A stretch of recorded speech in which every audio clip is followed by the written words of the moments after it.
Doctor BR Ambedkar Konaseema జిల్లా అమలాపురంలో Andhra Pradesh union of working journalist 70వ ఆవిర్భావ దినోత్సవ వేడుకలు ఘనంగా నిర్వహించారు. అమలాపురం ప్రెస్ క్లబ్ మీటింగ్ హాల్లో జిల్లా అధ్యక్షుడు మండెల నాగ వెంకట ప్రసాద్ అధ్యక్షతన ఆవిర్భావ దినోత్సవ సమావేశం జరిగింది. ఈ కార్యక్రమానికి అమలాపురం పట్టణ సిఐ వీరబాబు ముఖ్య అతిథిగా హాజరై యూనియన్ పతాకాన్ని ఆవిష్కరించారు. సందర్భంగా ఆయన మాట్లాడుతూ జర్నలిస్టుల హక్కులు సంక్షేమం కోసం ఏపీయూడబ్ల్యూజే చేస్తున్న కృషి అభినందనీయమని అన్నారు. యూనియన్ జిల్లా అధ్యక్షుడు ఎంఎన్వి ప్రసాద్ మాట్లాడుతూ గత 70 ఏళ్లుగా జర్నలిస్టుల హక్కులు సంక్షేమం కోసం ఏపీయూడబ్ల్యూజే అనేక పోరాటాలు చేసిందని తెలిపారు. ఈ రోజు APUWJ Andhra Pradesh union of working journalist union 70వ వార్షికోత్సవం సందర్భంగా పాత్రికేయ మిత్రులకు యూనియన్ సభ్యులకు అందరికీ నా నమస్కారాలు. ఈరోజు 70 వసంతాలు పూర్తి చేసుకున్న ఏపీడబ్ల్యూజే చరిత్రను పరిశీలిస్తే నిరంతరం పోరాటం, ప్రతి పోరాటంలో ఏపీడబ్ల్యూజే ముందుంది.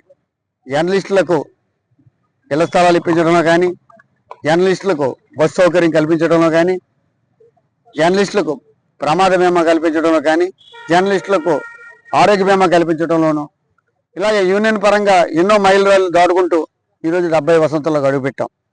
ఇంకా సమస్యలతో సతమతం అవుతూనే ఉన్నాం. కొత్త వ్యక్తులు వస్తున్నారు, వాళ్ళకు కూడా సరైన విషయం కల్పించాలనే ఉద్దేశంతో ఏపీడబ్ల్యూజే 5 డిమాండ్స్తో కూడిన వినతి పత్రాన్ని కలెక్టర్ రావిరాల మహేష్ గారికి అందజేయడం జరిగింది. ముఖ్యంగా ప్రమాద బీమా ప్రభుత్వం ఏ జర్నలిస్ట్ అయినా ఏ ప్రమాదాలన్నా మృతి చెందితే దాదాపుగా 10 లక్షల రూపాయలు బీమా సౌకర్యం అతనికి ఇవ్వాలని ప్రభుత్వం ఏర్పాటు చేయాలనేది ఒక డిమాండ్.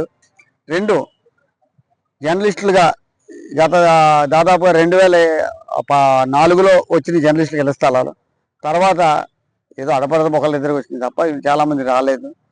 ఈసారి జర్నలిస్టులకు ఇళ్ల స్థలాలు ఇవ్వాలని ప్రత్యేకమైన జీవో జారీ చేయాలని క్యాబినెట్లో ఇప్పటికే పలుమార్లు యూనియన్ ఒత్తిడి చేసింది.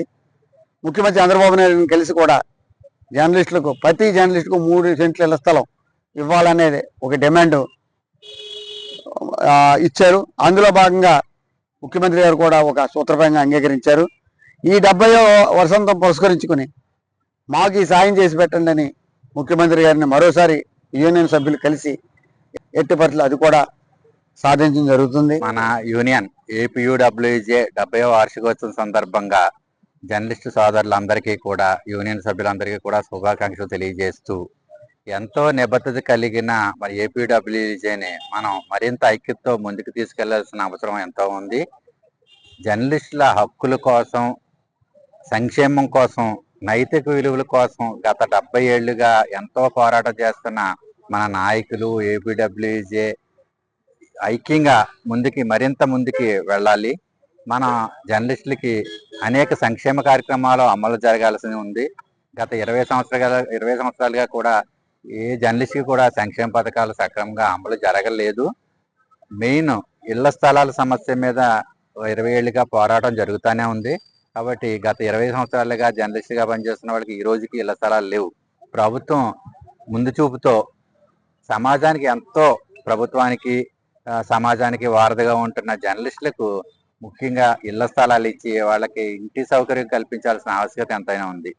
తర్వాత మెయిన్ ఆరోగ్యం. ఈ ఆరోగ్యం సంబంధించి హెల్త్ ఇన్సూరెన్స్, తర్వాత యాక్సిడెంట్ ఇన్సూరెన్స్. ఎప్పుడు చూసినా 24 గంటలు జర్నలిస్టులు రోడ్డు మీద తిరుగుతూ ఉంటారు కాబట్టి యాక్సిడెంట్ ఇన్సూరెన్స్, ఈ 3 సక్రమంగా అమలయ్యేలా ప్రభుత్వం తోడ్పాటు అందించి జర్నలిస్ట్ని మరింత ముందుకు తీసుకెళ్లాల్సిందిగా నేను కోరుతున్నాను.